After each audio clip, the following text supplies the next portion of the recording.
चलो यार बच्चों ध्यान देना, 12th standard book keeping and accountancy, जिसमें हम लोग आज डिसोल्यूशन ये वाला टॉपिक स्टार्ट कर रहे हैं। बेटा आ जाओ, सब लोग ध्यान दे दो अच्छे से, जहाँ भी डाउट है वहाँ पूछना है बेटा, है ना। और मेरे साथ साथ ये टॉपिक खत्म करना। डन। अब सबसे पहले डिसोल्यूशन का मतलब बता दो, एनीबॉडी, है ना कहीं आपने सुना होगा, बाकी सब्जेक्ट के अंदर में भी।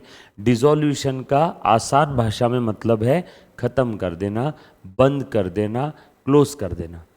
अभी इतना आसान नहीं है कि जैसे दोस्ती यारी में बोल दिया कि आज से ब्रेकअप ब्रेकअप ब्रेकअप खेल खत्म। नो, हमने डिसोल्यूशन यहाँ पे पार्टनरशिप का करना है, मतलब पार्टनरशिप की बैलेंस शीट क्लोज करना होगा। आपने अकाउंटिंग किया था ना, बुक्स ऑफ अकाउंट्स ओपन किए थे, जब पार्टनरशिप स्टार्ट किया था तब बुक्स ऑफ अकाउंट्स ओपन किया था। अब पार्टनरशिप में पूरी क्लोज कर रहा हूं, डिसॉल्व कर रहा हूं, डिसोल्यूशन कर रहा हूं, बंद कर रहा हूं, तो मुझे कहीं ना कहीं बुक्स ऑफ अकाउंट्स भी क्लोज करना पड़ेगा कि नहीं। तो हम लोगों को यहां पे डिसोल्यूशन का अकाउंटिंग पॉइंट ऑफ व्यू देखना है। कौन सा पॉइंट ऑफ व्यू देखना है बेटा? Accounting point of view. आसान भाषा में बुक्स ऑफ अकाउंट्स क्लोज करना है। क्यों? क्योंकि पार्टनरशिप फर्म डिसॉल्व हो रही। क्यों डिसॉल्व हो रही, उसके पीछे की वजह अकाउंटिंग सब्जेक्ट में हमें पढ़ने की जरूरत नहीं है। मे भी हो सकता है पार्टनर्स ने जिस पर्पस के लिए फर्म स्टार्ट किया होगा पर्पस पूरा हो गया रहेगा। मे भी हो सकता है एक ही पार्टनर बचा होगा, बाकी सारे पार्टनर मर गए होंगे, या अनसाउंड माइंड हो गए रहेंगे, या इंसॉल्वेंट हो गए रहेंगे। मे भी हो सकता है उनके बीच में डिस्प्यूट्स हो गए रहेंगे। मे भी हो सकता है फर्म इंसॉल्वेंट हो गई रहेगी, है ना। रीजन कुछ भी हो सकता है, बट हमें क्या करना है? बुक्स ऑफ अकाउंट्स को क्लोज करना है। हमें क्या करना है बेटा? बुक्स ऑफ अकाउंट्स को क्लोज करना है ना। तो हम लोग बुक्स ऑफ अकाउंट्स को क्लोज करने वाले अब, और उसी को हम लोग प्यार से यहाँ पे क्या बोलते हैं बेटा? पार्टनरशिप बंद करना है, बुक्स ऑफ अकाउंट्स क्लोज करना है। अकाउंटिंग के पॉइंट ऑफ व्यू से हम लोग फर्म को डिसॉल्व कर रहे हैं। अब फर्म डिसॉल्व करने का मतलब बिजनेस बंद करना। अकाउंटिंग में बिजनेस बंद करने का मतलब बैलेंस शीट बंद करना। सर ये समझा नहीं। अरे मुझे एक बात बताओ, ट्रेडिंग अकाउंट और प्रॉफिट एंड लॉस अकाउंट तो हर साल वैसे ही मर जाते हैं। सर मर जाते हैं मतलब ट्रेडिंग अकाउंट क्लोज करके उसका फाइनल आउटपुट क्या आता है? ग्रॉस प्रॉफिट और ग्रॉस लॉस। और वो ग्रॉस प्रॉफिट कहां ट्रांसफर होता है, ग्रॉस लॉस कहां ट्रांसफर होता है? P&L में। P&L भी क्लोज होके मर के उसका बैलेंसिंग फिगर क्या निकलता है? नेट प्रॉफिट और नेट लॉस। वो कहां जाता है? बैलेंस शीट में। लेकिन बैलेंस शीट कभी बंद नहीं होती है। ट्रेडिंग P&L अकाउंट हर साल मरते हैं, और हर साल हम लोग नए नए ट्रेडिंग P&L बना लेते हैं। इसीलिए प्यार से ट्रेडिंग P&L को हम लोग बोलते हैं, मुन्ना अच्छे से ध्यान देना, इनकम स्टेटमेंट ऐसे जो टेम्पररी इन नेचर है, बट बिजनेस में अजर अमर परमानेंट क्या है? Balance sheet. बिजनेस में टेम्पररी क्या है? Trading and profit and loss account. तो अगर बिजनेस को मारना है या बंद करना है, डिसॉल्व करना है, तो हमें उसकी बैलेंस शीट पे वार करना होगा, मतलब उसकी बैलेंस शीट क्लोज करनी होगी। आज के बाद अगर आपसे कोई पूछे कि बिजनेस बंद करना, इसको अकाउंटिंग पॉइंट ऑफ व्यू से एक्सप्लेन करो, तो आप उसको एक सेंटेंस में बोल देना, बैलेंस शीट क्लोज करना। वो धूम 3 मूवी थी ना आमिर खान की, उसके अंदर में आमिर खान क्या करता था? बैंक की बैलेंस शीट को मार रहा था। बैंक को मारना था ना उसको। किसी ने देखा नहीं होगा तो एक बार देखना, आमिर खान और उसका जुड़वा भाई, उनका एक ही ऑब्जेक्टिव होता है जीवन का, उस बैंक को मारना है जिस बैंक की वजह से उनके पिता ने आत्महत्या की थी। तो बैंक को कैसे मारते हैं वो लोग? अब बैंक को मारना है, बैंक तो आर्टिफिशियल पर्सन है। जब वो छोटे बच्चे थे तब वो बैंक के सामने खड़े होकर उसको पत्थर मारते थे, बट उससे बैंक मरने वाला था क्या? अब बैंक को अगर मारना है, उस आर्टिफिशियल पर्सन को, उसके बिजनेस को खत्म करना है, तो क्या करते हैं वो लोग? जब उन्होंने अकाउंटिंग पढ़ा तब समझ में आता है कि ऐसे नहीं, ये अकाउंटिंग एंटिटी है, इसको मारने के लिए इसकी बैलेंस शीट को मारना होगा। एक सेपरेट एंटिटी है ना वो, तो उसकी बैलेंस शीट को मारना होगा। तो बैलेंस शीट को मारना है तो कैसे? उसकी असेट को चुराना शुरू कर देते। अब यहाँ पे हम लोगों को असेट नहीं चुराना है, यहाँ पे हमें इज्जतदारी और ईमानदारी से पार्टनरशिप फर्म को डिसॉल्व करना है, मतलब उसके बैलेंस शीट को क्लोज करना है, मतलब सारी एसेट बेच दो, सारी एसेट बेच दो। असेट बेच के उससे क्या आएगा? पैसा, और उस पैसे से लाइबिलिटीज पे ऑफ कर दो। असेट रियलाइज कर लो। रियलाइज करने का अर्थ होता है असेट को पैसे में कन्वर्ट कर लेना, और असेट से पैसा रियलाइज होने के बाद उस पैसे से क्या करना है बेटा? लाइबिलिटीज पे ऑफ कर देना है। बैलेंस शीट के लाइबिलिटी साइड में जो लाइबिलिटीज हमें पे ऑफ करना होगा ना, तो लाइबिलिटीज पे ऑफ कर दो। तो असेट बेच के पैसा आ गया, लाइबिलिटी पे ऑफ कर दिया, और बचा हुआ पैसा किसको दे देंगे? मालिक को। मालिक कौन है? पार्टनर। हो गए बैलेंस शीट बंद, हो गया डिसोल्यूशन। यही करना है। तो एक बार फिर से बोलो, जब कभी भी बोला जाएगा कि पार्टनरशिप फर्म को डिसॉल्व करना है, तो हमें क्या करना होगा, we have to sell the asset, हमें असेट को सेल करना होगा। असेट सेल करके मेरे पास क्या आएगा, पैसा, और उस पैसे से मुझे लायबिलिटीज पे ऑफ करना है। और पैसा अगर ज़्यादा आया मेरे पास तो बचा हुआ पैसा क्या करूँगा, पार्टनर्स को दे दूंगा। और सर अपोजिट पैसा कम आए तो पार्टनर्स के घरदार बेच के भी पैसा ले लेंगे, क्योंकि पार्टनरशिप फर्म में पार्टनर्स का लायबिलिटी कैसा है, अनलिमिटेड। चल मैं धीरे से स्टार्ट करता हूँ टॉपिक को, एग्जाम में क्वेश्चन आता है बेटा इसके ऊपर, अच्छे से ध्यान देना, ये आपको टेक्स्ट बुक है, ठीक है। देखो ध्यान देना, डिसोल्यूशन मीन्स वाइंड अप और टू क्लोज डाउन। डिसोल्यूशन का मतलब क्या, वाइंड अप और क्लोज डाउन, अंडरलाइन कर लेना आपकी नोट्स में, वाइंड अप और close down. When business relations among the partners of the partnership firm comes to an end, partners के बीच में जो रिलेशंस है, सीधा सीधा बोलो ना, पार्टनर्स के बीच के रिलेशंस, इतना लंबा चौड़ा वर्ड क्यों यूज कर रहे हैं, उसी को हम लोग प्यार से क्या बोलते हैं, partnership. Partnership comes to an end मतलब अब यहाँ पे फर्म हम लोग डिसॉल्व कर रहे हैं, सारे पार्टनरशिप के बीच का, सारे पार्टनर्स के बीच का relationship comes to an end मतलब पूरी पार्टनरशिप फर्म बंद हो रही है। 4 पार्टनर थे, सिर्फ एक पार्टनर बाहर निकल रहा है, तो उस एक पार्टनर का और ये रिमेनिंग पार्टनर का पार्टनरशिप खत्म होगा, फर्म खत्म नहीं होगी, उसको हम लोग क्या बोलते हैं, रिटायरमेंट। जब सारे पार्टनर्स के बीच का रिलेशनशिप खत्म हो जाएगा तो फर्म ऑटोमेटिकली डिसॉल्व हो जाएगी, उसको बोलते हैं डिसोल्यूशन। आ जाओ, उसके बाद आगे ध्यान देना, इट इज नोन एज, सारे पार्टनर्स के बीच का रिलेशनशिप खत्म हो रहा, उसी को हम लोग बोलते हैं डिसोल्यूशन ऑफ पार्टनरशिप, है ना। अब पार्टनरशिप कैसे डिसॉल्व होगी, या तो पार्टनर्स मिलकर डिसीजन ले लेंगे, या तो क्या हो जाएगा बेटा, फर्म जिस पर्पस के लिए पैदा हुआ था वो पर्पस पूरा हो गया, यस और नो, या फिर सबने म्यूचुअली मिलके डिसाइड कर लिया कि भैया अब काम नहीं करना है, साथ में कोई झगड़ा नहीं है, म्यूचुअली डिसाइड कर लिया, है ना, तो उसको बोलते हैं कि पार्टनरशिप फर्म का क्या हो रहा है, डिसोल्यूशन। अब देखो अच्छे से ध्यान देना, इन शॉर्ट मतलब ऊपर के पैराग्राफ में जो दिया है उसी को शॉर्टकट में, पार्टनरशिप में not include dissolution of the firm but dissolution of the firm means dissolution of partnership. काम की चीज है, एग्जाम में इसके ऊपर ट्रू और फॉल्स और थ्योरी क्वेश्चन 1 सेंटेंस आंसर आ सकता है। अच्छे से ध्यान दो बेटा, क्या बोला यहाँ पे, डिसोल्यूशन ऑफ पार्टनरशिप में not include dissolution of the firm, मतलब क्या रे बेटा, 4 पार्टनर थे ए बी सी डी, ए छोड़ के चला गया तो ए का बी सी डी के साथ का पार्टनरशिप डिसॉल्व हो गया, ए का बी सी डी के साथ, ए का बी सी डी के साथ का पार्टनरशिप डिसॉल्व हो गया, लेकिन फर्म अभी भी कंटिन्यू है, बी सी डी कर ही रहे ना, बोलो कि यहाँ पे फर्म डिसॉल्व हुई है क्या, नो, क्या डिसॉल्व हुआ है, पार्टनरशिप डिसॉल्व हुआ है, किसके बीच का, ए और बी सी डी का, पूरी फर्म डिसॉल्व नहीं हुई, it is just a dissolution of partnership, किसका किसका, of A and B C D. तो यहां पे सिर्फ ए और बी सी डी का पार्टनरशिप डिसॉल्व हुआ है, फर्म डिसॉल्व नहीं हुई है, ये तो यहां पे लिखा है, डिसोल्यूशन ऑफ पार्टनरशिप में not include dissolution of firm, लेकिन पूरी की पूरी फर्म डिसॉल्व हो गई तो ए बी सी डी सबके बीच का रिलेशनशिप खत्म हो जाएगा।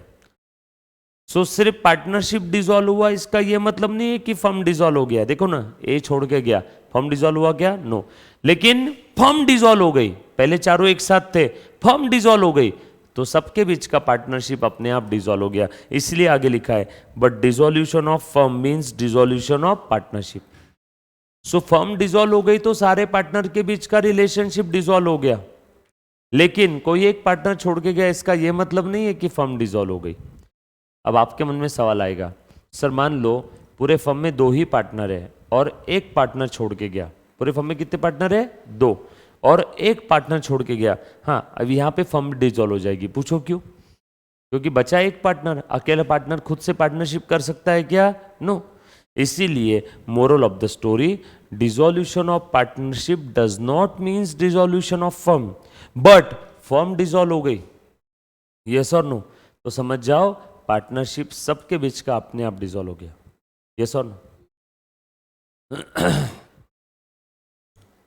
पृथ्वी से एक शहर खत्म हो गया तो बोलो क्या पृथ्वी खत्म हो गई क्या, नो, पृथ्वी खत्म हो गई तो सारे शहर खत्म हो गए, फर्म ही डिसॉल्व हो गई तो सारे पार्टनर्स के बीच का पार्टनरशिप डिसॉल्व हो गया, लेकिन सिर्फ कोई एक पार्टनर छोड़ के गया, लेकिन अभी भी बचे हुए पार्टनर फर्म कर सकते कंटिन्यू, तो वहां पे डिसोल्यूशन ऑफ फर्म नहीं बोलेंगे, उसको क्या बोलेंगे? रिटायरमेंट।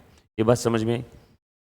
मीनिंग, डिसोल्यूशन का मीनिंग देख रहे हैं। In legal terms dissolution has multiple meaning. Dissolution means comes from the Latin word dissolution means a dissolving something. कुछ चीज को डिसॉल्व करना, उसका अस्तित्व खत्म हो जाएगा, खत्म कर देना, मिला देना। सर डिसॉल्व करना और खत्म कर देना दोनों कैसे? जब कभी भी आप शक्कर को पानी में मिला देते हो तो शक्कर का अस्तित्व खत्म हो जाता है, वो मिक्स हो जाती है।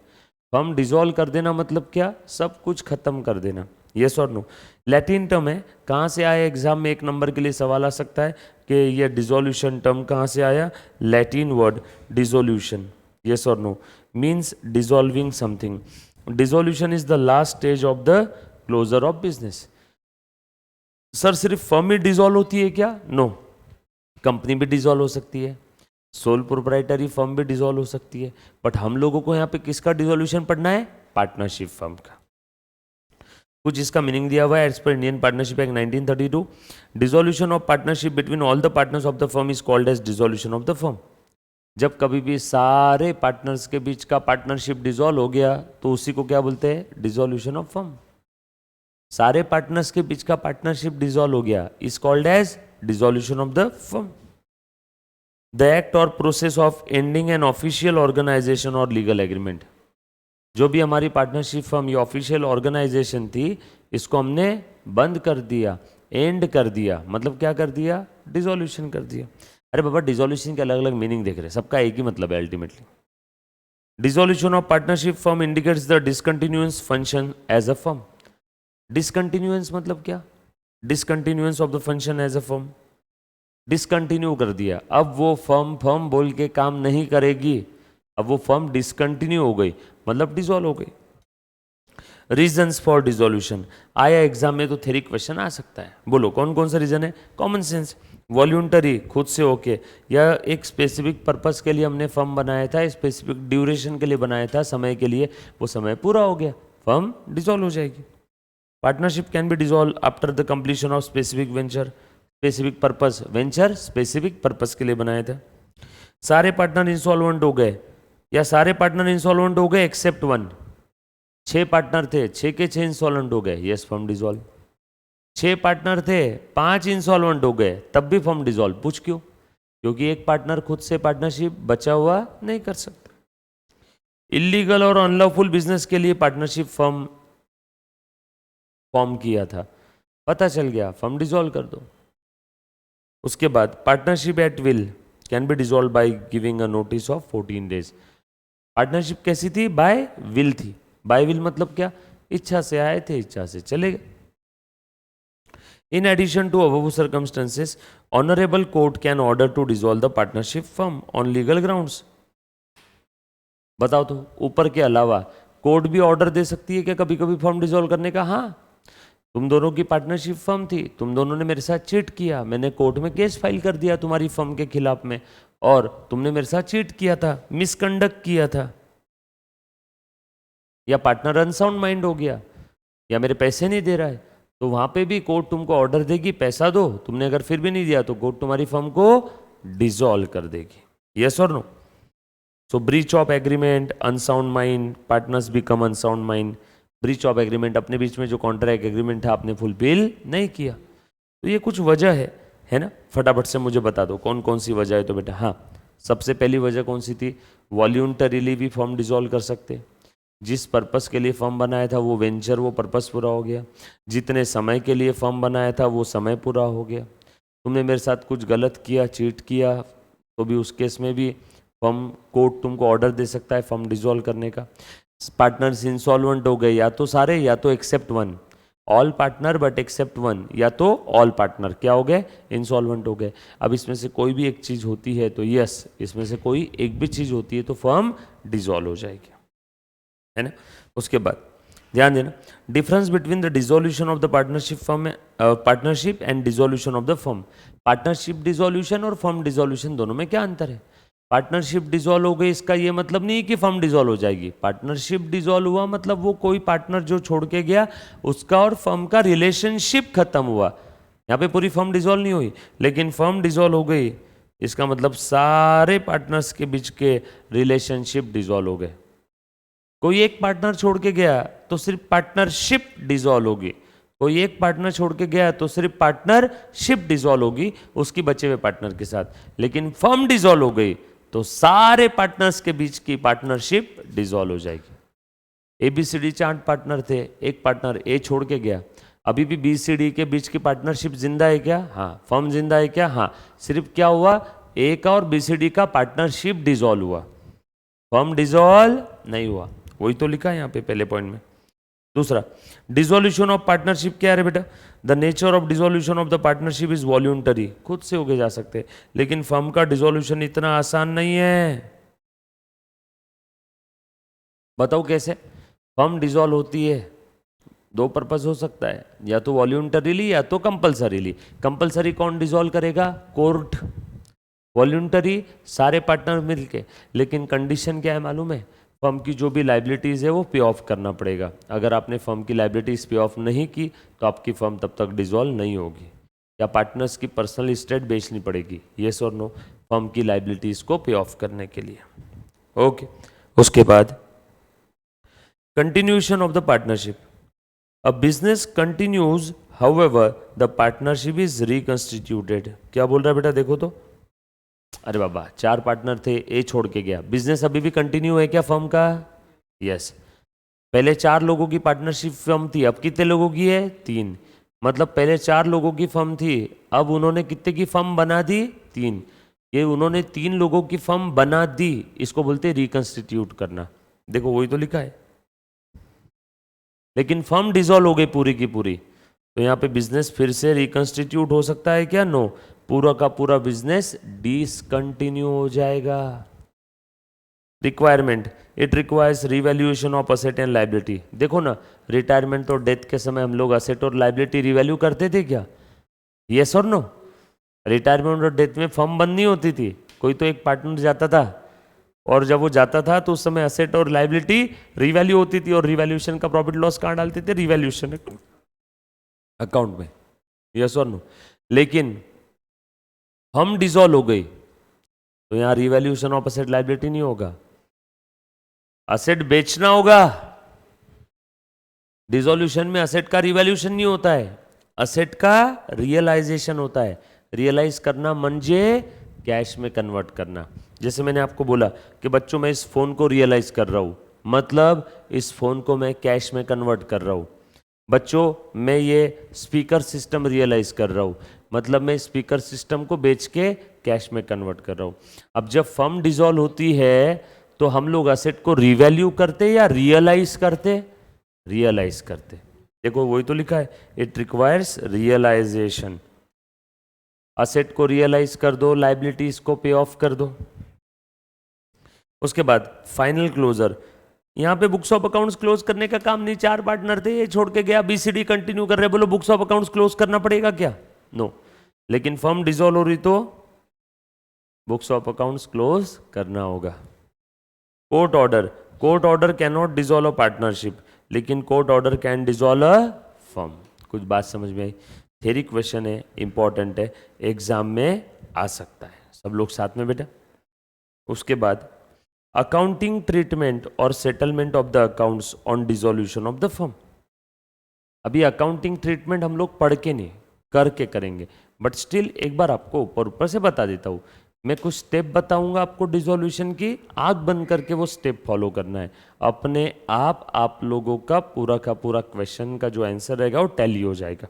देखो जरा ध्यान देना। When the firm dissolve, all the assets are realized, proceeds from it are to be paid for the liabilities of the partnership firm. According to Indian Partnership Act Section 48, the liabilities are paid as per the order given below. कैसे पे करना है? सबसे पहला काम, asset बेच दो, realisation expenses पे कर दो, आउटसाइड लाइबिलिटीज पे कर दो, है ना? After paying all outside liabilities, if there any surplus cash available to be paid for the loans given by the partner. If all partners' loan are not fully repaid due to insufficient fund, then they are entitled to share proportionately.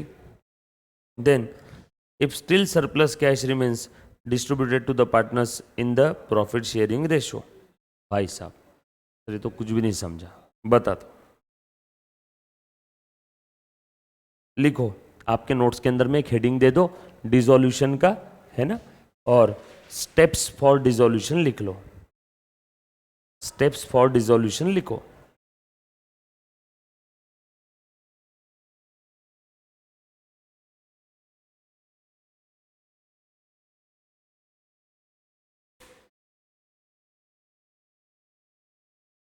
लिखो बेटा, step number 1, step number 1,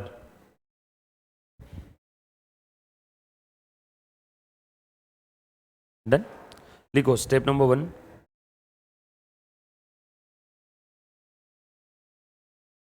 realise assets, asset बेच दो।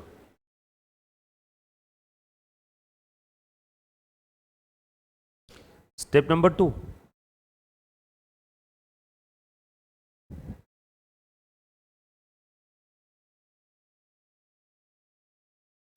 पे realisation expenses if any. Realisation कोई प्यार से बोलते हैं dissolution expenses. Third step, pay third party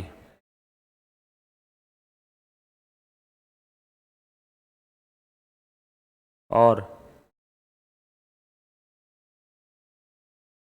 outsiders liability. Then उसके बाद pay loan taken from partners, pay loan taken from partners, pay loan taken from partners if any. उसके बाद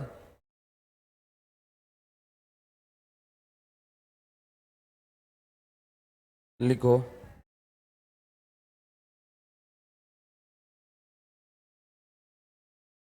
if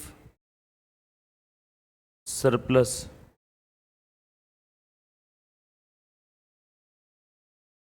ऐसा लिखो, distribute in profit sharing ratio. If deficit share among the partners.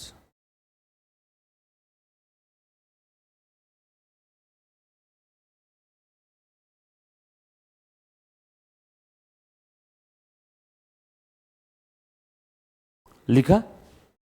Okay. आज अब dissolution में दो type के dissolution हो सकते हैं, एक सिंपल और एक ड्यू टू इंसॉल्वेंसी। एक सिंपल डिसोल्यूशन है और एक है डिसोल्यूशन ड्यू टू इंसॉल्वेंसी। आज पहले सिंपल डिसोल्यूशन, ये जो भी अकाउंटिंग प्रोसीजर है पढ़ेंगे नहीं, ये पूछेंगे नहीं, ये थ्योरी क्वेश्चन नहीं आएगा, ये आपको प्रैक्टिकली करना होगा। कैसे करना है मैं बताता हूं, है ना।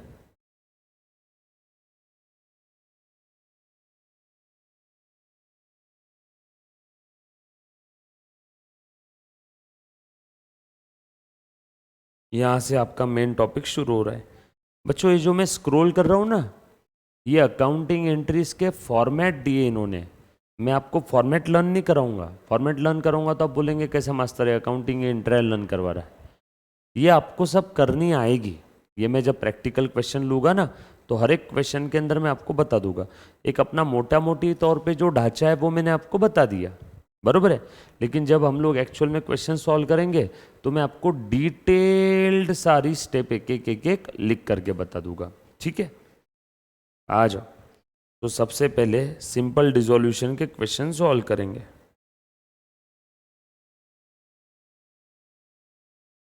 हाँ, आ जाओ question number 1।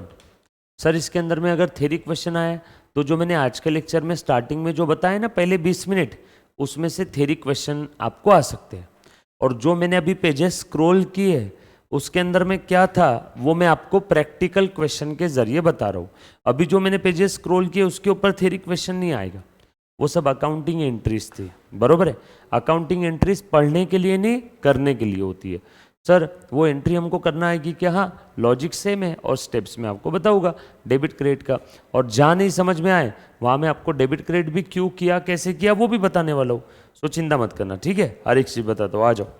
So question number 1 क्या बोला यहाँ पे? Riddhi and Siddhi are partners sharing profits and losses in the ratio 2:1। The following is their balance sheet as on 31 March 19। नीचे उनकी बैलेंस शीट दी बेटा 31 मार्च 2019 की। बैलेंस शीट दे दिया as on 31 March 19, liability side दे दिया, असेट साइड दे दिया। Capital Riddhi Siddhi, reserve fund सिद्धिज लोन क्रेडिटर्स। यहाँ पे दोनों का कैपिटल दे दिया। रिजर्व फंड था, रिजर्व फंड आज तक का पार्टनरशिप फर्म के अंदर में मेहनत करके जो भी कुछ पुराना प्रॉफिट होगा पुराना प्रॉफिट उन्होंने कहाँ ट्रांसफर किया? रिजर्व में। उसके बाद सिद्धि से लोन लिया था लगता फर्म ने लोन लिया था सिद्धि से, तो फर्म के लिए क्या थी? लाइबिलिटी। देखो लाइबिलिटी साइड में दिख रहा है। उसके बाद क्रेडिटर्स थे फर्म के 31 मार्च 19 को, और 31 मार्च 19 को ही फर्म के पास इतनी एसेट्स थी। बरोबर है क्या? आ जाओ।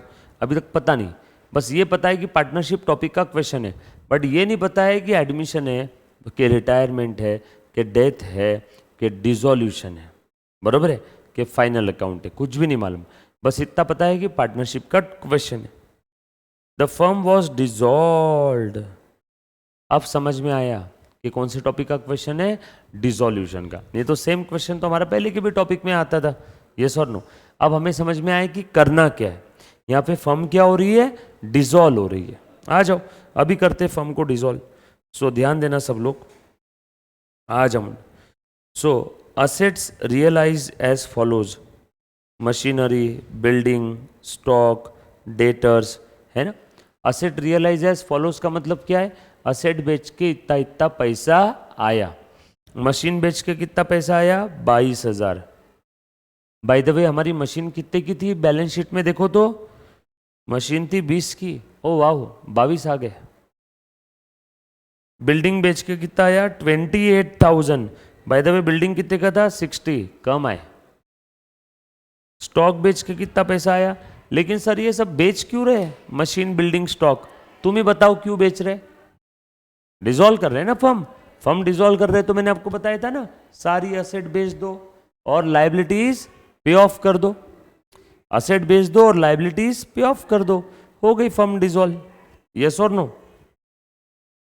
उसके बाद डेटर से कितने पैसे आए? 15। डेटर से कितने लेने थे? टोटल 17,600। आरडीडी माइनस भी कर दिया तो 16 लेने थे। बराबर है ना? बताऊंगा हर चीज का ट्रीटमेंट कैसे रहेगा। आए कम। Riddhi took over the investment. Sir machinery, building, stock, debtor ये हो गया। मशीन हो गया, बिल्डिंग हो गया, स्टॉक हो गया, डेटर्स हो गया। सर ये बची हुई असेट का क्या? बची हुई असेट के बारे में लिखा है ना, Riddhi took over the investment and furniture. Furniture किसने लिया? रिद्धि ने। इन्वेस्टमेंट भी किसने लिया? रिद्धि ने। सारी एसेट, सारी लाइबिलिटीज खत्म होनी चाहिए तो ही तो फर्म डिसॉल्व होगी। फर्म डिसॉल्व करना मतलब बैलेंस शीट को मार देना।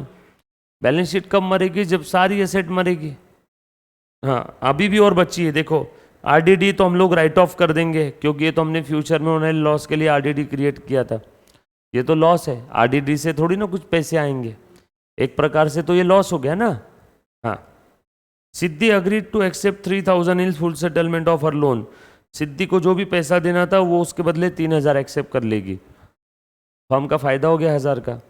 फर्म की लाइबिलिटी कितने की थी? 4,000 की। देखो सिद्धि का लोन, सिद्धि कितनी बोल रही? मैं 3,000 ही ले लूंगी, सेटलमेंट कर लेगी। डिसोल्यूशन एक्सपेंस है और interest receivable could not be received, इसके बदले कितना आया? 0।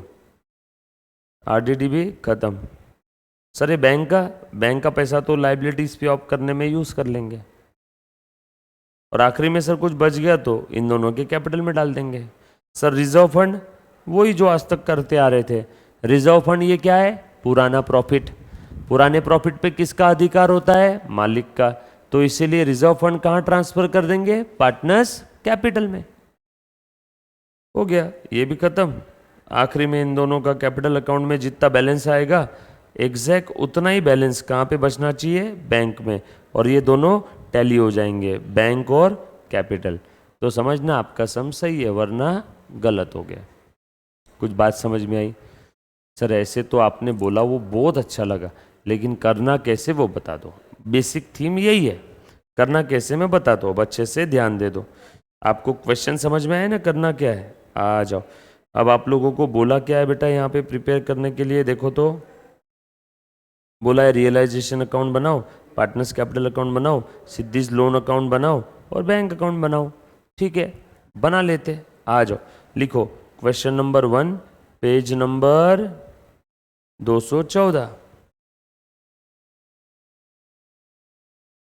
लिखो क्वेश्चन नंबर 1 आपके टेक्स्ट बुक का पेज नंबर 214।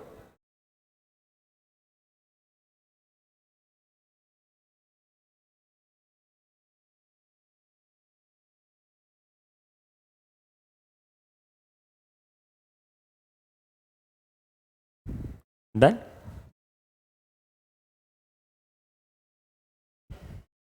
लिखा बेटा सभी ने? चलो,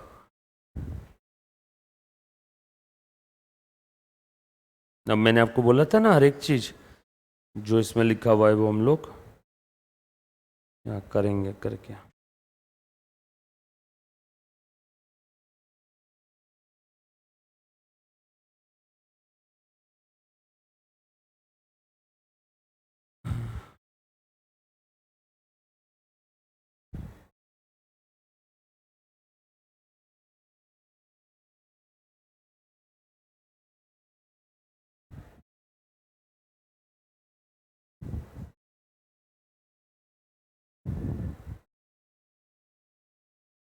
आज चल मुना, बच्चे से ध्यान देना। कौन कौन से अकाउंट बनाने बोले बताओ? पहले फर्म का नाम बता दो। In the books of Riddhi and Siddhi.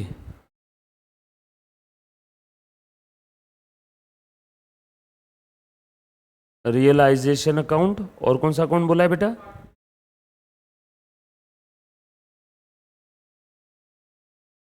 Realisation account, Siddhi's loan account, partners capital account. Siddhi's loan account,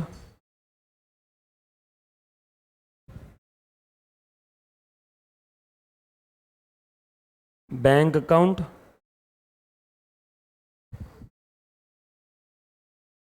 और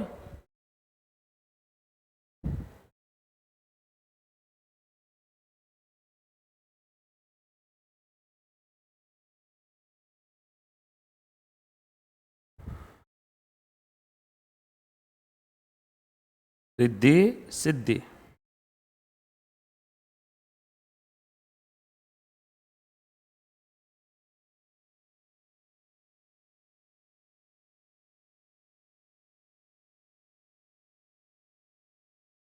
डन? सर ये क्यों किया आपने? अरे वही तो बोल रहा हूं ना, क्वेश्चन में जो जो बोला है वो पहले बना लिया। डन? सब लोग साथ में बेटा आ जाओ। अब ध्यान देना सब लोग अच्छे से।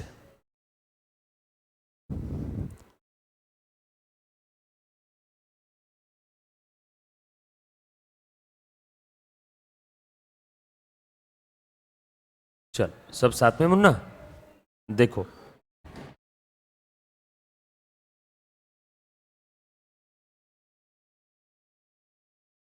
आ जा बेटा, देखो ध्यान देना सब लोग।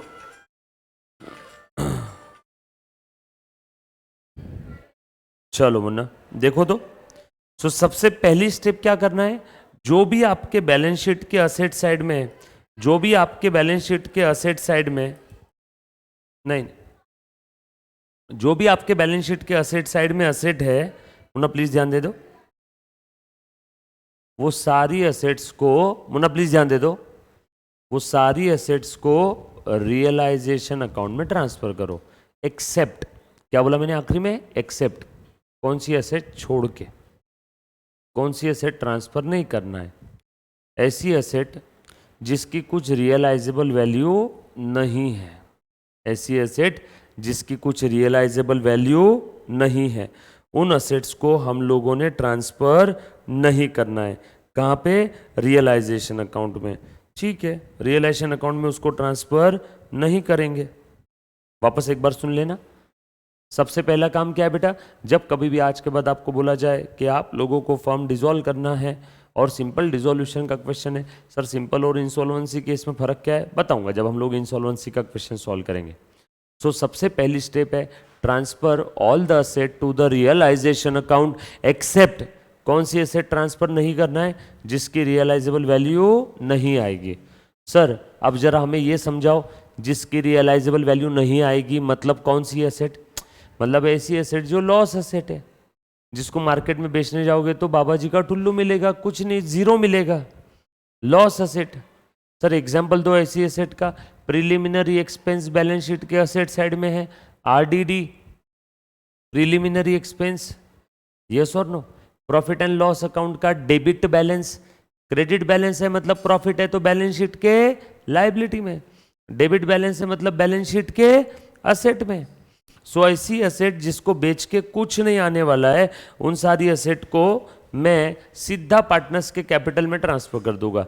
ऐसी एसेट जिसको बेच के कुछ नहीं आने वाला है। लॉस असेट किसका होता है, जिसका प्रॉफिट होता है, प्रॉफिट किसका है, मालिक का, तो लॉस भी किसका है, मालिक का, यस और नो। चलो, तो लॉस असेट छोड़ के, जीरो वैल्यू असेट छोड़ के बची हुई असेट को रियलाइजेशन में ट्रांसफर करो। So step number 1, transfer asset to the realisation account, बरोबर है। चलो बेटा क्वेश्चन की तरफ ध्यान देना। आजा मुन्ना, देख तो जरा कैसे सॉल्व करना है क्वेश्चन, एक बार देख लो, बहुत इजी क्वेश्चन है। सबसे पहली स्टेप क्या है, transfer asset to the realisation account, करो ट्रांसफर। बिल्डिंग है, यस रियलाइजेबल वैल्यू है बिल्डिंग का, जीरो वैल्यू असेट नहीं है। फर्नीचर है, मशीन है, और देखो देखो डेटर्स ये वाले लेना है बेटा, ये नेट डेटर्स नहीं, आरडीडी अलग अकाउंट है, डेटर्स अलग अकाउंट है, बरोबर है।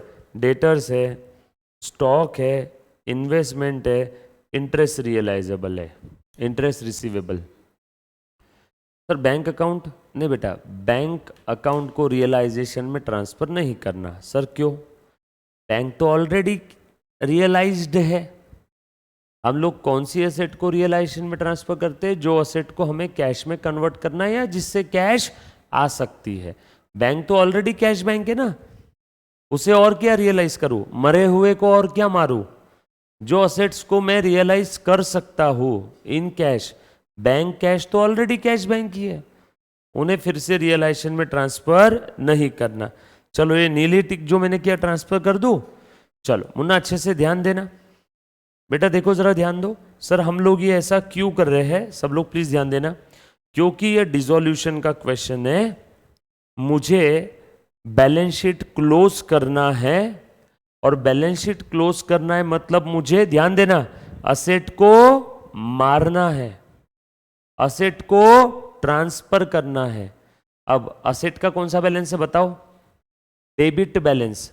असेट का कौन सा बैलेंस है, डेबिट बैलेंस, बोलो एक बार, असेट का कौन सा बैलेंस है, डेबिट बैलेंस। उसे ट्रांसफर करना है तो मैं क्या करूंगा, क्रेडिट। तो सारी असेट को ये क्या करूंगा, क्रेडिट, और कहां ट्रांसफर करूंगा, रियलाइजेशन में। तो रियलाइजेशन को क्या करूंगा, डेबिट।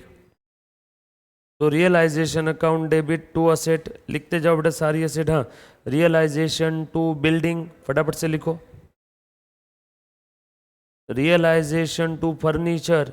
मुन्ना प्लीज ध्यान देना, मैं अभी क्या कर रहा हूं, बोलो बोलो, मैं बैलेंस शीट क्लोज कर रहा हूं। मुन्ना ध्यान दे, काम की चीज बता रहा हूं, 2 सेकंड के लिए रुक जाओ। मैं अभी क्या कर रहा हूं, बोलो बैलेंस शीट क्लोज कर रहा हूं।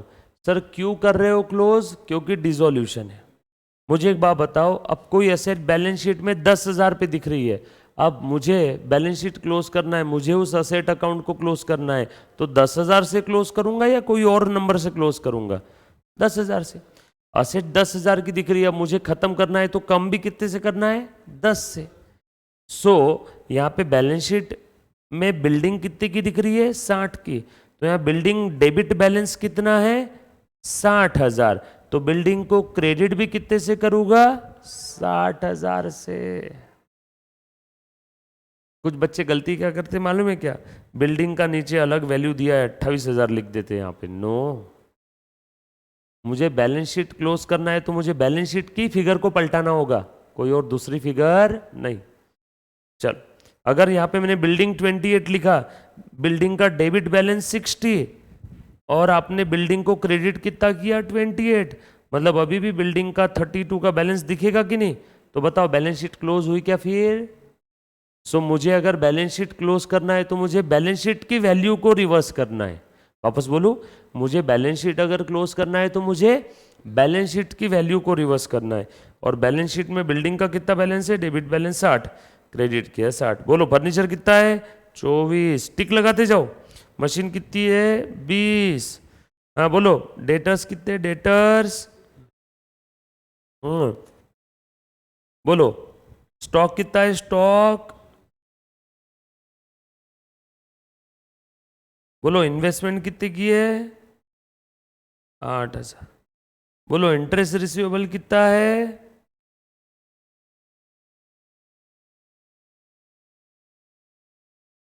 बोलो बैंक अकाउंट कहां पे लिखूंगा? सेपरेट बैंक अकाउंट में 20,000 डेबिट बैलेंस है ना, ओपनिंग बैलेंस। डन। चेक करो बैलेंस शीट की असेट साइड खत्म। अब ये आरडीडी जो बचा है, ये आरडीडी माइनस था ना, असेट में माइनस था। आरडीडी का कौन सा बैलेंस होता है बताओ? Credit balance. Credit credit reserve for doubtful debt. दुनिया के हर रिजर्व का क्रेडिट बैलेंस, आरडीडी का भी क्रेडिट बैलेंस। उसे ट्रांसफर करना है तो क्या करो? डेबिट और रियलाइजेशन के क्रेडिट में बाय आरडीडी लिख दिया। किसी कोई तकलीफ, कोई डाउट, कोई समस्या?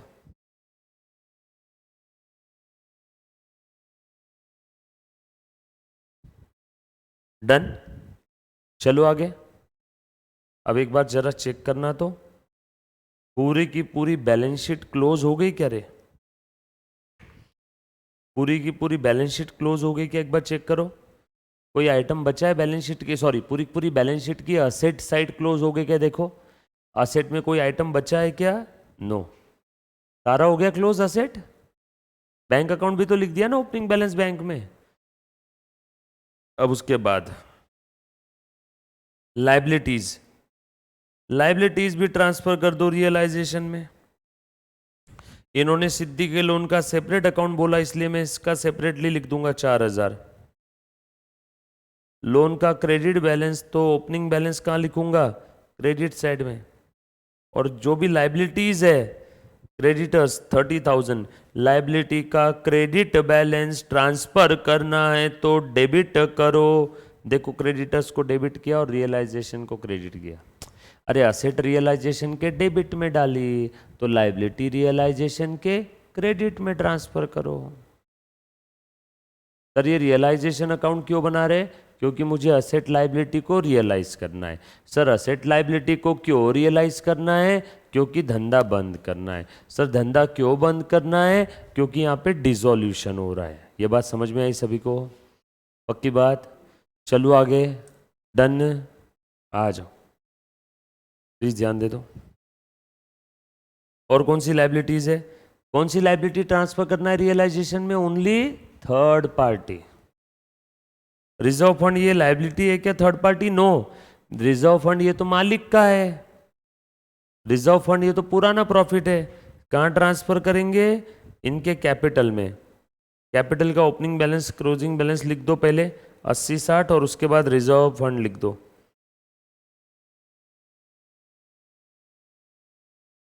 80,000 60,000।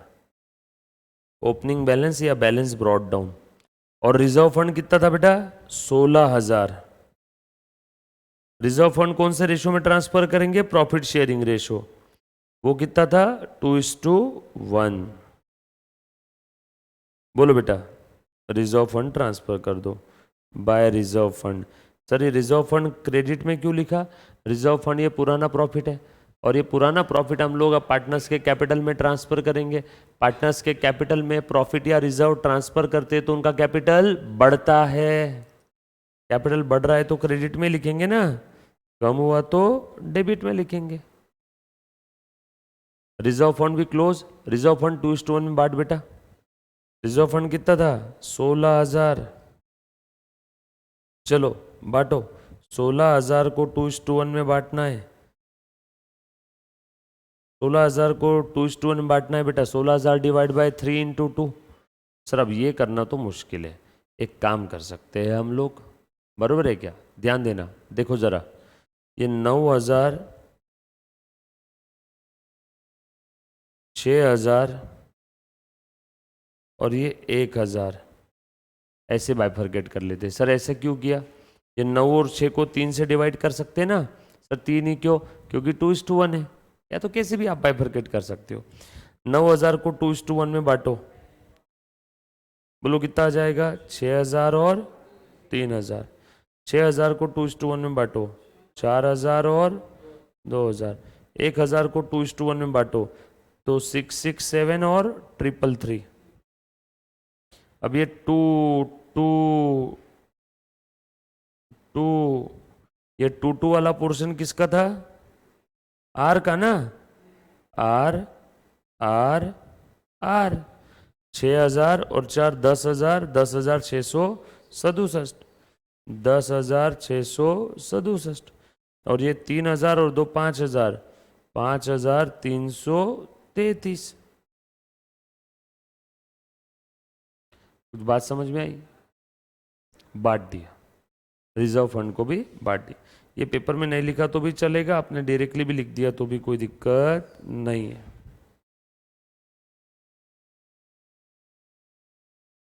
हो गया, बैलेंस शीट पूरी टिक लग गई, एक मेजर काम खत्म। बैलेंस शीट के सारे आइटम मैंने ट्रांसफर कर दिए। बैलेंस शीट क्लोज किया मैंने। कैसे क्लोज किया एक बार मैं फिर से बताना चाहूंगा आपको। कैसे क्लोज किया? क्लोज बैलेंस शीट कैसे? Transfer assets to the realisation account, बरोबर है क्या? Transfer loss asset if any, अगर है तो, to partners capital account in their profit sharing ratio. इस क्वेश्चन में लॉस एसेट नहीं थी। सर लॉस एसेट का एग्जांपल प्रीलिमिनरी एक्सपेंस, ऐसी एसेट जिसको मार्केट में बेच के जीरो आएगा, है ना। उसके बाद ट्रांसफर कैश और बैंक टू सेपरेट अकाउंट, बरोबर है क्या? उसके बाद transfer third party liability to realisation account. उसके बाद transfer reserves surplus profits to partners capital account in their profit sharing ratio. उसके बाद transfer partners capital account balance to their respective capital account. Balance sheet close, पहला काम खत्म, बरोबर ना। Asset transfer कर दो रियलाइजेशन में, थर्ड पार्टी लाइबिलिटीज ट्रांसफर कर दो रियलाइजेशन में, reserve fund profit loss transfer कर दो पार्टनर्स कैपिटल में, पार्टनर्स कैपिटल का बैलेंस ट्रांसफर कर दो पार्टनर्स कैपिटल में, कैश बैंक के लिए सेपरेट अकाउंट ओपन कर दो। राइट, चलो आगे, पहला काम खत्म। आ जाओ नीचे पढ़ो, अभी क्या दिया। Asset realise as follows, one by one एक एक ट्रांजेक्शन की एंट्री मारो। अब असेट बेच के पैसे आ गए, अब डिसोल्यूशन हो रही तो असेट बेचना पड़ेगा ना। अभी तो हमने सिर्फ असेट धंधे में से निकाल के एक दुकान में लगाया, उस दुकान का नाम है रियलाइजेशन अकाउंट। अब रियलाइजेशन से असेट बेच दो सारी। रियलाइजेशन अकाउंट तो सिर्फ एक जरिया था असेट बेचने के लिए। जैसे मुझे अगर ये सारा फर्नीचर बेचना है, मुझे आज क्लासरूम खाली करना है, तो सारा फर्नीचर पहले एक जगह पे ले जाके रखूंगा ना मैं। वो जगह का नाम क्या है? Realisation account. वो जगह का नाम क्या है? Realisation account. अब जब भी मैं बेचूंगा तो अब मैं यहां से बिजनेस से बैलेंस शीट से बेचूंगा कि रियलाइजेशन से? सारी एसेट लायबिलिटी किधर है? रियलाइजेशन में। तो बेचेंगे भी कहां से? रियलाइजेशन। अब जब मैंने असेट रियलाइजेशन में ट्रांसफर किया तो रियलाइजेशन को डेबिट किया। अब असेट वहां से जाएगी तो रियलाइजेशन को क्रेडिट करेंगे। तो डेबिट किसको करेंगे? बैंक को। असेट बेच के पैसा आएगा ना। देखो, मशीन बेच के, बिल्डिंग बेच के, स्टॉक बेच के इतना पैसा आया। टोटल करो, 22, 38, 60 और ये 15, 75 आ रहा है क्या तीनों का टोटल? 1, 2, 3 नहीं, ज़्यादा आ रहा रे। 22 और 28, 50, 50, 30, 80, 80, 15, 95, 95, 8, 1,03,000 आ रहा है ना। चेक करो टोटल करके, 1,03,000। सारी एसेट बेच दी, उसको बेच के कितना पैसा आया? 1,03,000। बोलो एंट्री क्या रहेगी? जब असेट रियलाइजेशन में डाली तो रियलाइजेशन को डेबिट किया। देखो, realisation debit to building, to furniture, to machine, to data, to stock, to investment. अब असेट बेच के पैसा आए तो रियलाइजेशन को क्रेडिट। पहले असेट जब रियलाइजेशन में आई तो रियलाइजेशन डेबिट। अब असेट रियलाइजेशन से जा रही है तो रियलाइजेशन क्रेडिट। तो रियलाइजेशन के क्रेडिट में लिखो 1,03,000। और ये असेट जाके क्या आया? पैसा आया क्या? तो बैंक डेबिट करूं क्या? By bank. और बैंक के डेबिट में लिखो टू रियलाइजेशन।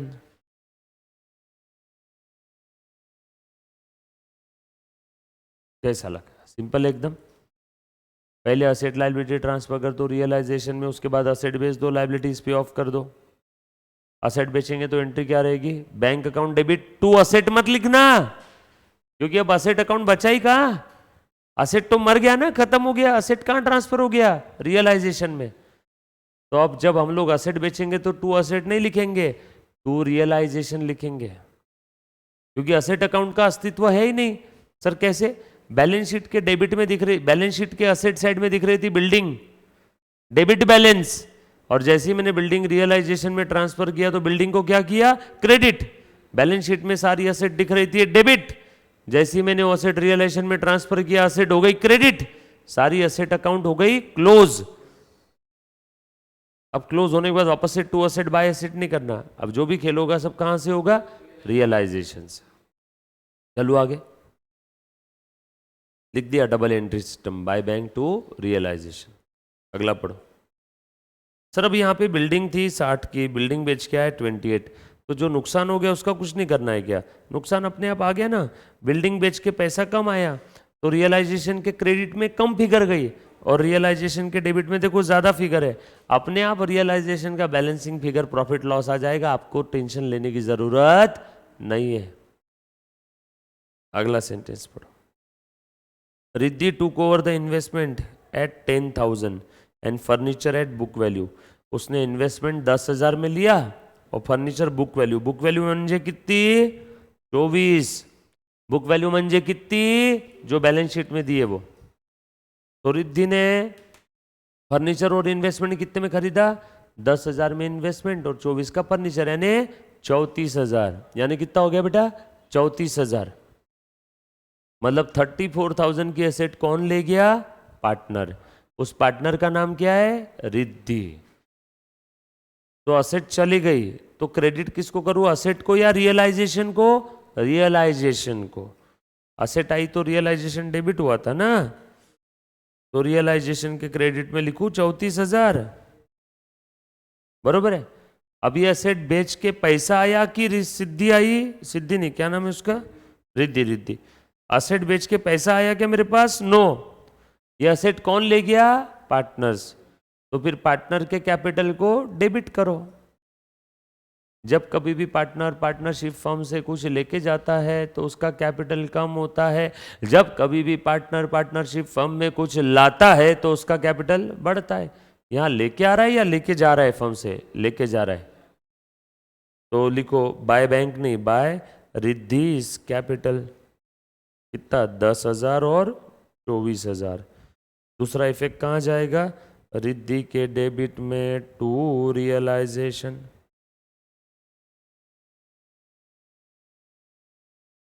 वहां पे लिख लो, नीचे जगह होगी तो, investment and furniture taken by Riddhi. Investment and furniture were taken by Riddhi. Investment और फर्नीचर कौन लेके गया? रिद्धि, राइट।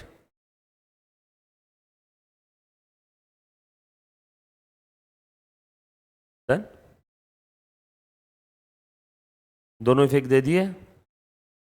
चलो आगे।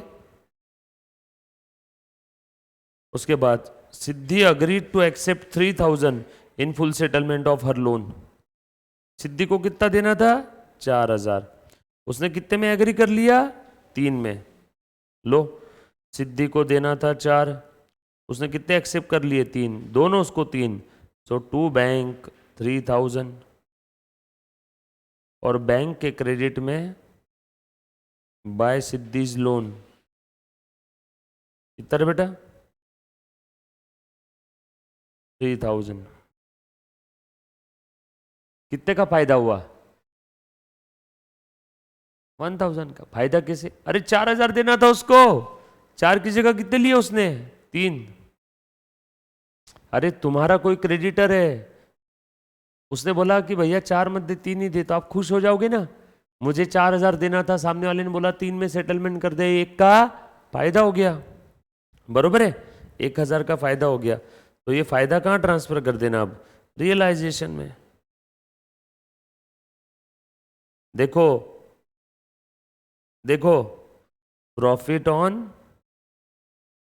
सेटलमेंट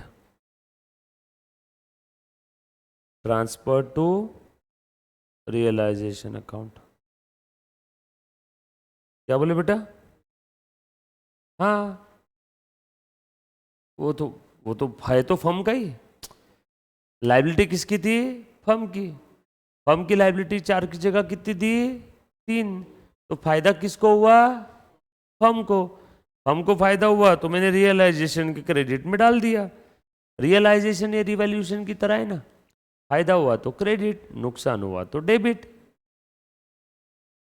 तो बाय सिद्धीज लोन अकाउंट 1,000 का फायदा हो गया, ये अकाउंट हो गया क्लोज। दोनों साइड में टोटल लिख दो, 4,000। डन।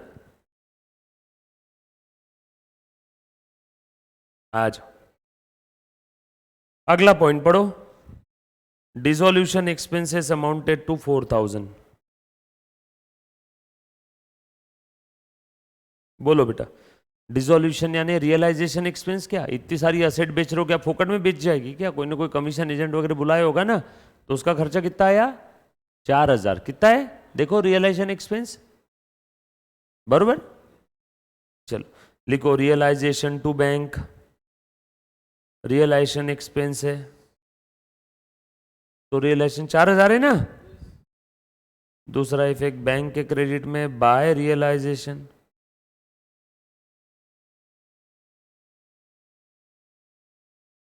लिख दो, दोनों इफेक्ट दे दो।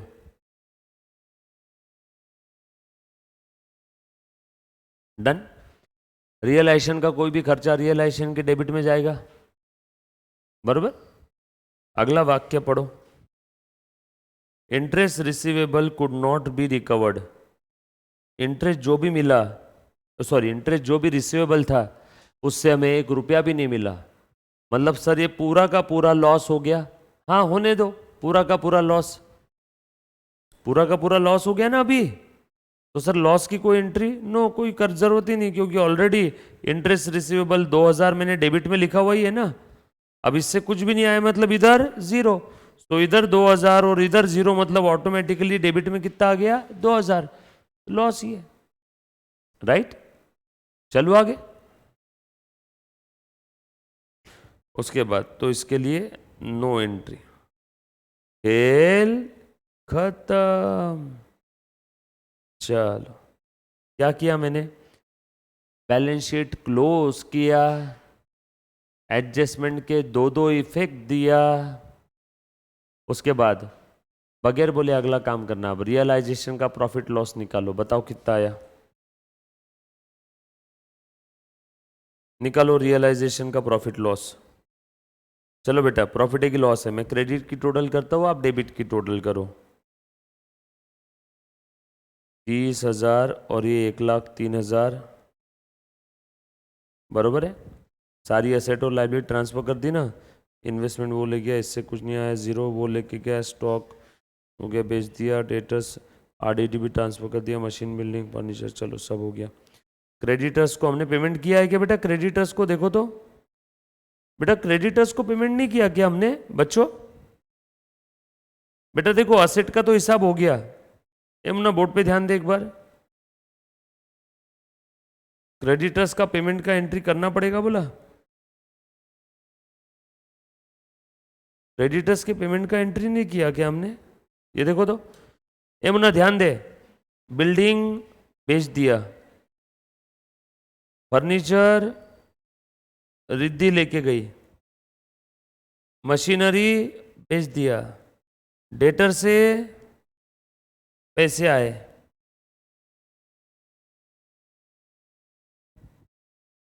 आरडीडी ये तो हमारा लॉस था, ट्रांसफर कर दिया रियलाइजेशन के क्रेडिट में, स्टॉक बेच दिया, इन्वेस्टमेंट रिद्धि लेके चली गई, इंटरेस्ट रिसीवेबल से zero received, bank separate account open कर दिया। क्रेडिटर्स का पेमेंट के बारे में कुछ बोला ही नहीं सर इन्होंने तो नीचे, अभी क्या करो तुम बताओ, नो इंफॉर्मेशन गिवन, सिद्धि का लोन रीपे कर दिया, रिजर्व फंड ट्रांसफर कर दिया, ये तो इनका कैपिटल अकाउंट ओपन कर दिया, बचा सिर्फ क्रेडिटर्स। बताओ अब क्रेडिटर्स का क्या करूं, बोलो क्या अजम्पशन ले सकते प्रॉपर, इसके बारे में तो कोई इंफॉर्मेशन ही नहीं दिया। क्या ये सोचूं कि क्रेडिटर्स को अब पैसे देने की जरूरत नहीं है, कि ये सोचूं कि क्रेडिटर्स को पैसे दे दिए, ज्यादा प्रॉपर अजम्पशन क्या है। ऐसा हो सकता है क्या कभी कि क्रेडिटर्स ने माफ कर दिए पैसे, दे दिए होगे ना उनको, सो अजम्पशन लो, क्रेडिटर्स को पे कर दिया, देयरफॉर अज्यूम्ड पेड। सानिया बोलती पैसे देने बाकी है, बेटा फर्म तो बंद हो रही है, पैसे तो देने ही पड़ेंगे, तो अज्यूम्ड पे कर दिए। तो यहां पे लिखो बगैर बोले टू बैंक, और ब्रैकेट में लिख देना क्रेडिटर्स, क्रेडिटर अकाउंट नहीं है, क्रेडिटर अकाउंट क्लोज हो गया ऑलरेडी,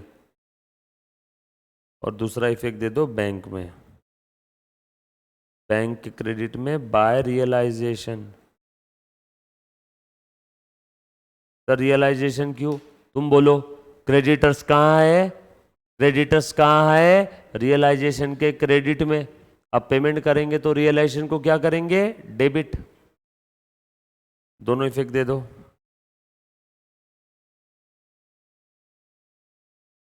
डन, चलो आगे।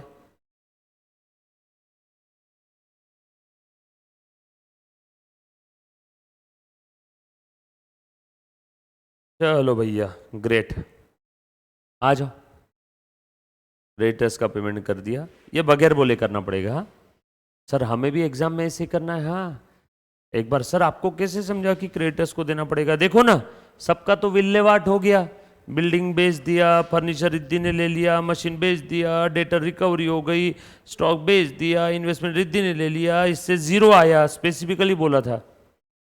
सर फिर इंटरेस्ट रिसीवेबल से क्यों? अरे वो लिखा हुआ था स्पेसिफिकली इंटरेस्ट रिसीवेबल से जीरो आया। सिद्धि का लोन रीपे कर दिया, ये तो खैर ये तो ट्रांसफर थोड़ी ना करते, अपने रिजर्व फंड बेच थोड़ी सकते, वो तो ओनर का प्रॉफिट है ना, ओनर को डाल दिया। ऐसी असेट और लाइबिलिटी जिसका रियलाइजेशन पॉसिबल है उन सभी का रियलाइजेशन कर लो। असेट का रियलाइजेशन मतलब उससे पैसे आना, लाइबिलिटी का रियलाइजेशन मतलब उसके पैसे दे देना। असेट का रियलाइजेशन मतलब उससे पैसे आगे बेच के, लाइबिलिटी का रियलाइजेशन मतलब उससे हमने पैसे पे कर दिए। चल रियलाइजेशन का प्रॉफिट लॉस निकालो, बोलो कितना है, करो टोटल। 30 और ये 1 3 1 33 1 33 1 63 4 1 67 1 68 1 69 600, इधर की टोटल आई 1 69 600, बरोबर।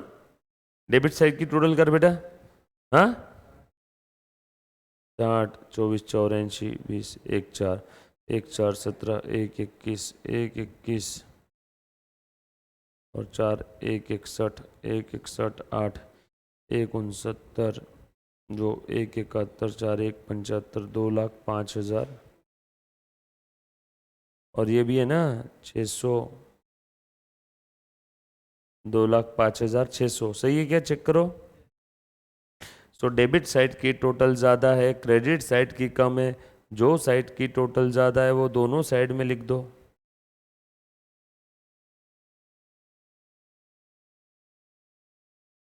बरोबर। बताओ नुकसान कितने का हुआ, डिफरेंस दोनों के बीच का 36,000 लॉस हो गया ना। सर आपको कैसे समझा? क्योंकि डेबिट साइड की टोटल ज़्यादा है, डेबिट साइड की टोटल ज़्यादा इसलिए लॉस, क्रेडिट साइड की टोटल ज़्यादा होती तो क्या होता? प्रॉफिट। लॉस बांट दो, by Riddhi's capital by Siddhi's capital, transfer realisation loss in the profit sharing ratio. बोलो बेटा कितना आ जाएगा?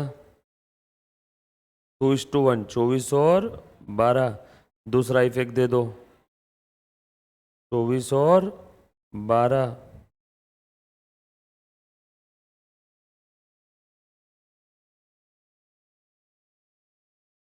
रियलाइजेशन लॉस की वजह से कैपिटल कम हुआ, कैपिटल कम हुआ इसलिए डेबिट में लिखा, लॉस कैपिटल के डेबिट में जाता है ना, प्रॉफिट होता तो कैपिटल अकाउंट के क्रेडिट में जाता। सर आपने क्या किया? बगैर बोले रियलाइजेशन का अकाउंट क्लोज कर दिया, क्वेश्चन में बोला भी नहीं था। चलो भैया ये अकाउंट क्लोज, ये भी क्लोज, टेन टेन। अब पार्टनर्स कैपिटल क्लोज करो।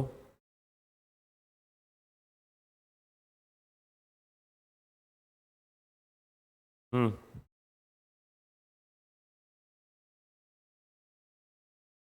करो बेटा, पार्टनर्स कैपिटल अकाउंट क्लोज करना है। बोलो 80 और 10 90, 90,667, 65,333। जो साइड की टोटल ज़्यादा है वो दोनों साइड में लिख दो।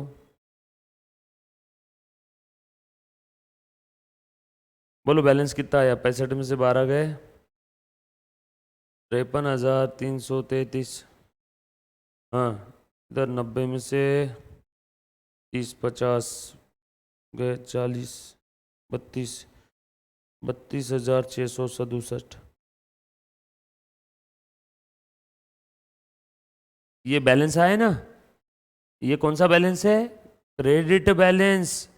क्रेडिट साइड की टोटल ज़्यादा है मतलब पार्टनर्स को देना है, फर्म पार्टनर्स को देगी, पार्टनर्स का क्रेडिट बैलेंस आया, पेबल, फर्म पे करेगी। कितना पे करेगी? दोनों की टोटल करो तो 32 और ये 53, 50 30 80 85 86, 86,000 देना है दोनों को मिला के, बरोबर ना? कितना देना है? 86। है क्या फर्म के पास इतने? अभी देख लेते हैं। एक 3 और 20, 1,23,000। 1,23,000 में से इतने माइनस करो, 30, 34 और 37। 1,23,000 में से 37,000 माइनस करो।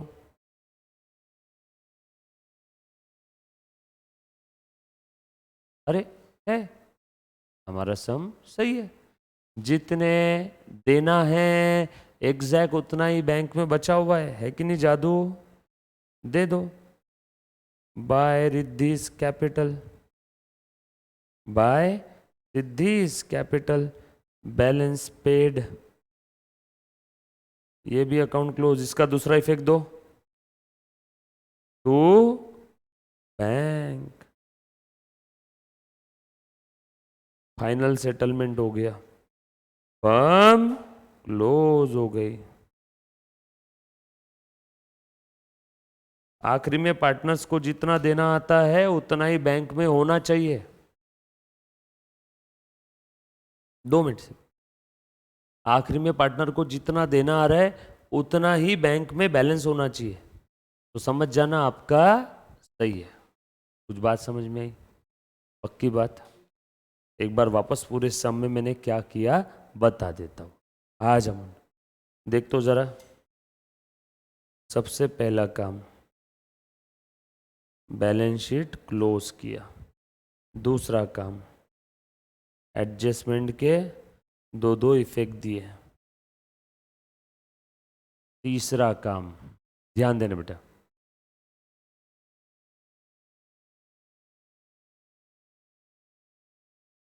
If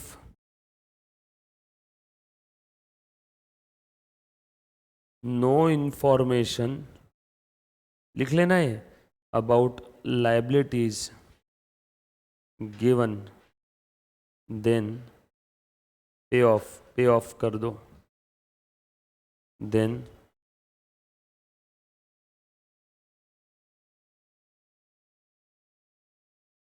realisation profit loss calculate करो, then close partners capital account, then pay of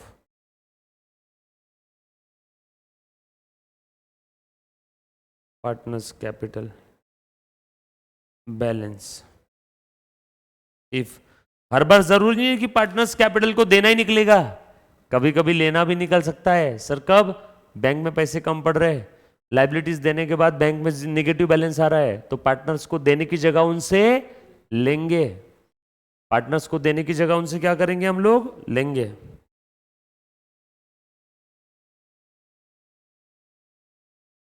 done? लिखा सभी ने?